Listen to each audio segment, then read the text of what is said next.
going to see how to fix a sound problem in laptop, no audio or low sound. Okay, first go to system settings and go to sound. Yes, in this you have seen the output setting is there.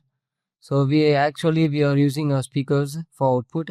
So here you can see, and the output setting format is there. In that test is there. You need to test. In testing time sound will produce, if not produce means have issue.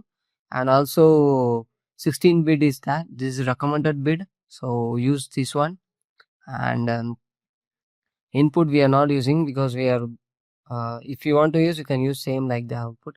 And advanced settings, you have all sound device and volume mixture, go with all sound. Here you can see the same output device and input, what are the device you are using, it will shows. Now in this I am using output only one device, speaker. If you are using many device, it will shows. And come to volume mixer. In this volume mixer you have a volumes, and you can see the output device and input device. These are the device you are currently setted, so make sure. And you need to reset, so click reset. Yes, resetted. And go back, and now you need to go to services. Yes, go to service and scroll down and check for Windows. Yes, check for Windows audio. Yes, you can see Windows audio is there. Double click and go to properties. Yes, in this automatic is there, it should be automatic and should be running mode. Okay, and again right click and go to restart. Yes,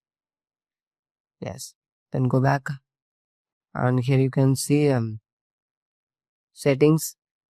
Then go to Windows update and check for update. Sometimes the update delay also causes problem, so check for update. Yes, it's up to date, so go back. And now you need to search for device manager. Yes, click the device manager, and here you need to go to audio input and output. So basically we are using audio output. So now go to speaker and right click and go to update drivers and update the drivers and close it. And after this you need to restart your PC and check the problem is fixed.